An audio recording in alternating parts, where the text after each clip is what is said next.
नमस्कार साथियों, सभी का स्वागत है आपके अपने online platform day night classes में। देखिए एसएससी सीएचएसएल का जीके जीएस का मॉक टेस्ट कराया जा रहा था। तो आपको क्या करना है, देखिए जीडी का जिनका पेपर चल रहा है उनको कभी शुभकामनाएं, अच्छे से पेपर करिए। आपको क्लासेस दी गई हैं, उनको जाके देख लीजिए। साथ ही साथ जो ये आपकी सीरीज चल रही है सीएचएसएल वाली, इसको भी आप देखते रहिए।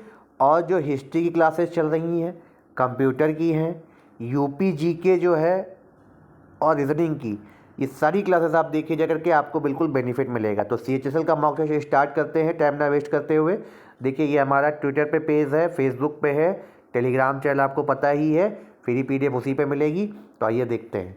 देखिए पहला क्वेश्चन है, which of the following archaeological sites evidence of pit dwellings, यानी आपसे पूछा जा रहा है निम्नलिखित में से किस पुरातात्विक स्थल पर गर्त आवासों के प्रमाण हैं। गर्त आवासों के प्रमाण हैं। तो गर्त आवासों के प्रमाण हैं, तो इसमें चार आपको ऑप्शन दिए गए हैं। तो पहला ऑप्शन पालवे, दूसरा राणा घुंडई, तीसरा मेहरगढ़, चौथा बुर्जहोम। तो इसमें कौन सा इंपॉर्टेंट है? इसमें आपका इंपॉर्टेंट कैसा है, राइट आंसर कौन सा होगा? Option number D, Burzahom. Burzahom कहाँ है? ये श्रीनगर में है। ये श्रीनगर में है, श्रीनगर में है। बहुत पुरातात्विक स्थल है सैंधव-कालीन सभ्यता का। बुर्जहोम किस लिए फेमस था? यहाँ पे आपके पालतू कुत्तों के शव दफनाए जाते थे, इसलिए इम्पोर्टेंट था ये। पालतू कुत्तों के शव।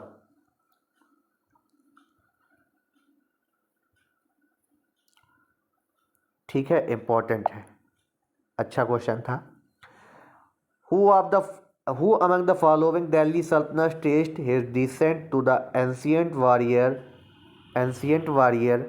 Afra Sayyab in order to fabricate a noble birth for himself? अब इसमें क्या कहा जा रहा है, निम्नलिखित में से दिल्ली सल्तनत के सुल्तानों में से किसने अपने जन्म को महान बताने के लिए स्वयं को प्राचीन नायक अफरा सियाब का वंशज बता दिया था? तो किसने बताया था?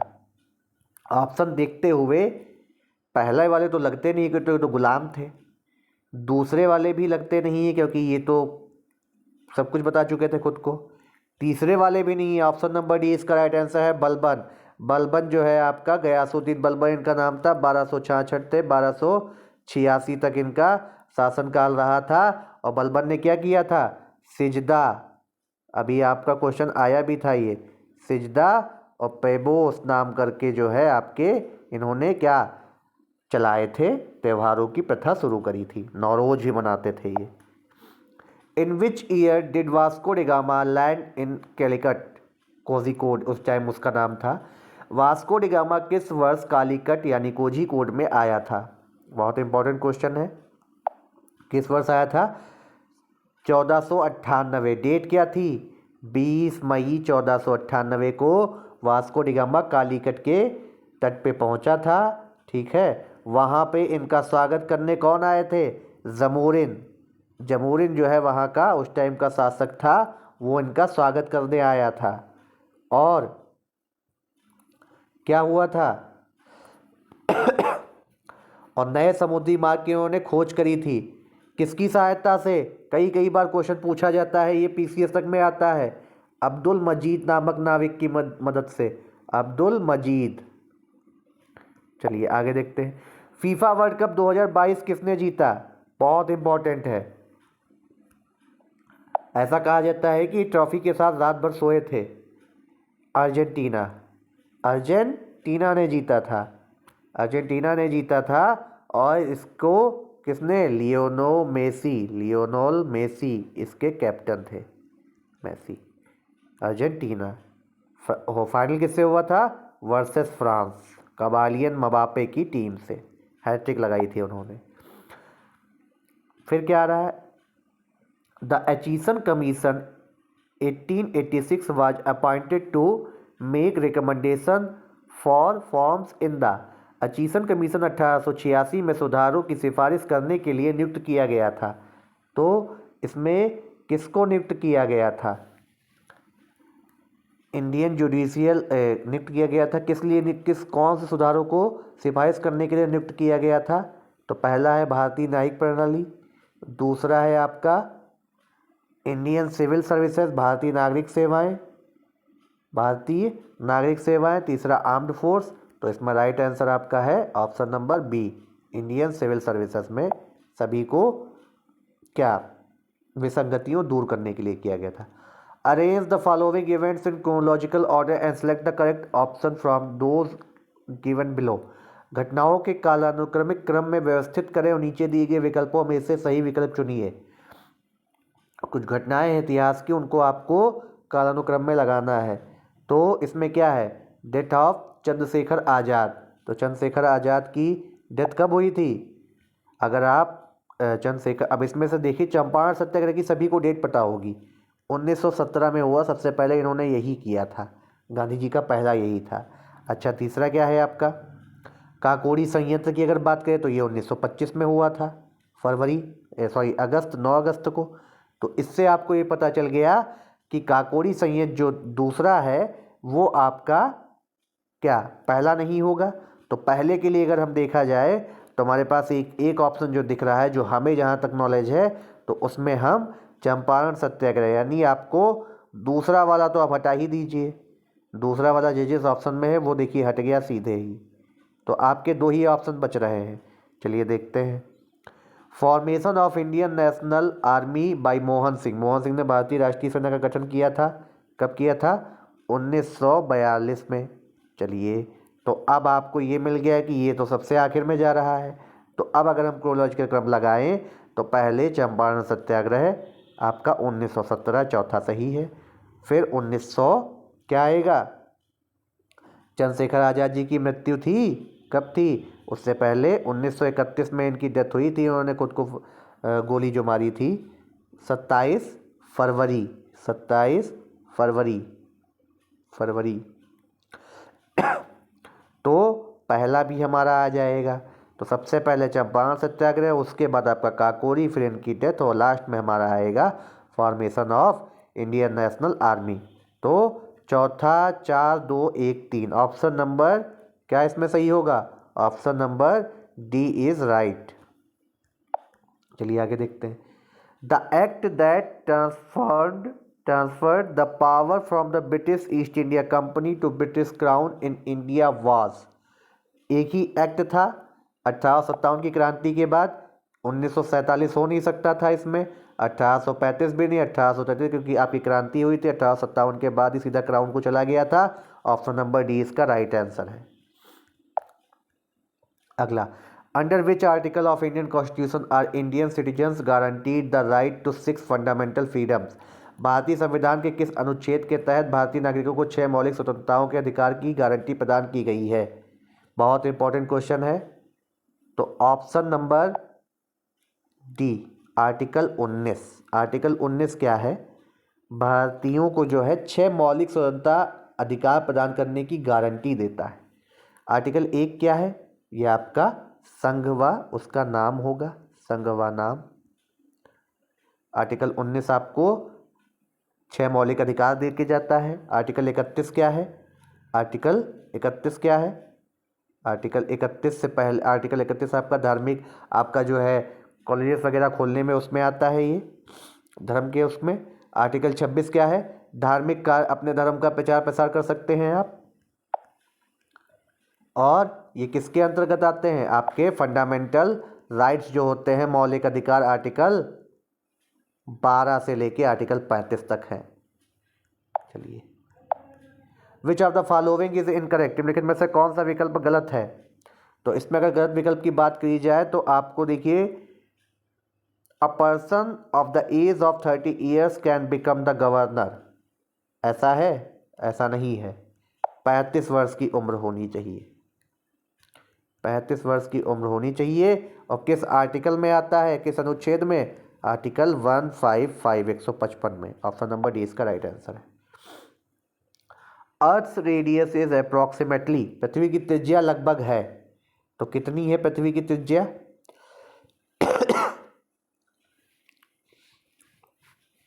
पृथ्वी की जो त्रिज्या है वो आपका option number D is the right answer, 6370 kilometre है। आकृति है कैसी? जियाइड इस तरीके की इसकी आकृति है। जलीय भाग कितना है? 71%।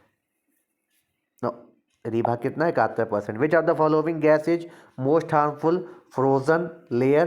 निम्नलिखित में से कौन सी गैस ओजोन परत के सबसे अधिक हानिकारक है? तो सबसे अधिक हानिकारक कौन सी है जो आपकी रेफ्रिजरेटर वगैरह में भी यूज होती है कई बार?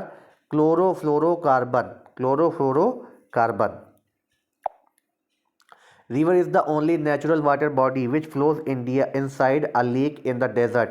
नदी एकमात्र प्राकृतिक जल स्रोत है रेगिस्तान में एक झील के अंदर बहती है। बहुत इंपॉर्टेंट क्वेश्चन है। इसमें कौन सा है? लूनी नदी होगा। अगला, द बेफोर्ट स्केल यानी पैमाना से क्या मापा जाता है? तो इससे आपका जो मापा जाता है ऑप्शन नंबर सी इसका सही होगा। किसको मापा जाता है? वेलोसिटी ऑफ विंड, हवा की गति को मापा जाता है। The anti particle of an electron, electron का एंटी पार्टिकल पार्ट क्या है? ऑप्शन नंबर ए पॉजिट्रॉन होगा। इलेक्ट्रॉन तो हमेशा नेगेटिव चार्ज में रहता है, इलेक्ट्रॉन पर नेगेटिव चार्ज रहता है। 1932 में इसकी खोज करी थी। अगला, is the study of an ancient plants like mosses that environments growing moist humid. आर्द्र एवं नम वातावरण में उत्पन्न होने वाले काई मॉइस्चराइज जैसे प्राचीन पौधों के अध्ययन को क्या कहा जाता है? तो इसको बोला जाता है ब्रायोलॉजी। ब्रायोलॉजी इंपॉर्टेंट है। Which Indian state has the highest GDP? सबसे अधिक जीडीपी किसकी है? भारतीय अगर उसकी बात की जाए तो महाराष्ट्र की। कई सारे बिलियनियर यहाँ पे रहते हैं। With respect to Indian banking transaction what does NEFT stand for?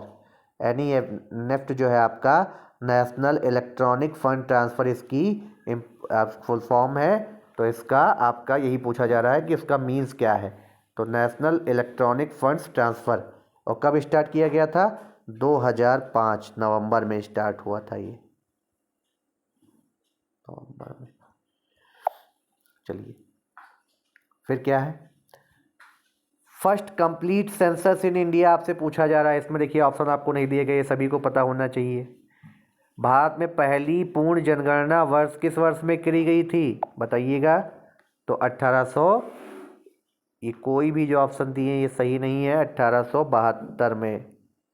लेकिन पूर्ण जनगणना पूछी जा रही है तो इसका राइट आंसर होगा ऑप्शन नंबर ए 1881।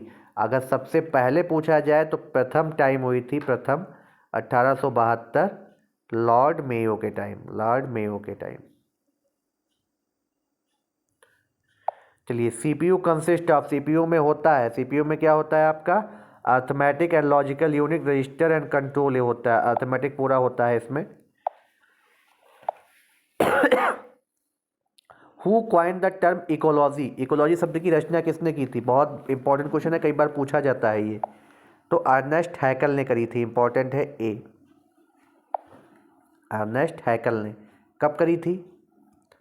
अगर आपसे पूछा जाए 1869 में। Ganga Sagar mela fair is held in which state? काफ़ी इंपॉर्टेंट है ये। इसका वेस्ट बंगाल में किया जाता है, मकर संक्रांति पर यह आयोजित होता है। In which state statue of believe was inaugurated?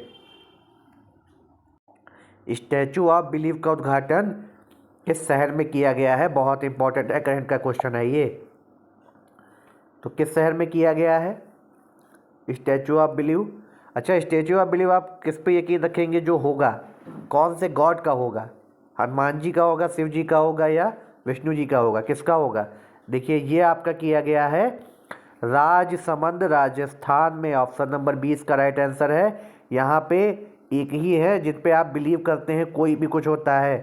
तो कौन है? शिव जी की प्रतिमा। शिव जी की प्रतिमा, उसको विश्व स्वरूपम नाम दे करके जो है वहाँ पे किया गया है। और इसकी ऊंचाई अगर आपसे पूछी जाए तो 369 फुट है, 369 फुट। वेयर वाज द उद्भव उत्सव सेलिब्रेटेड? इन 2022। उद्भव उत्सव आपसे पूछा जा रहा है कहाँ पे किया गया है, ये ग्वालियर मध्य प्रदेश में किया गया है। Which bank has recently announce the launch of a pilot project digital रूपी इन द होलसेल सेगमेंट। तो इसका राइट आंसर क्या होगा, RBI, RBI reserve bank of India. Recently prime minister Narendra Modi declared which Dham as a national monument. हाल ही में नरेंद्र मोदी ने किस धाम को राष्ट्रीय स्मारक घोषित किया है, तो किसको किया है, मानगढ़ धाम को, मानगढ़ धाम को किया है। ये कहाँ पे है, ये बांसवाड़ा जिला है, गुजरात और राजस्थान की सीमा पे है, वहाँ पे इसको किया गया है। वुमेन्स राइट्स एक्टिविस्ट सेवा founder Ela Bhatt who passed away recently who honoured with which civilian award. हाल ही में महिला अधिकार कार्यकर्ता और सेवा संस्थान की संस्थापिका इला भट्ट का निधन हो गया, उन्हें किस नागरिक पुरस्कार से सम्मानित किया गया था। देखिए अभी आपको जब दिए जाते हैं तो इन्हें दोनों अवार्ड मिल चुके थे, इसीलिए क्वेश्चन पूछा गया है। She also got the Padma Shri and Padma Bhushan. A and B is the right answer, A and B is the right answer. तो देखिए इसकी आपको पीडीएफ आपके टेलीग्राम चैनल डे 9 क्लासेस पे मिल जाएगी। चैनल को ज्वाइन करिए वहाँ पे, और यहाँ पे वीडियो को शेयर करिए, सब्सक्राइब करिए चैनल को। तब तक के लिए धन्यवाद।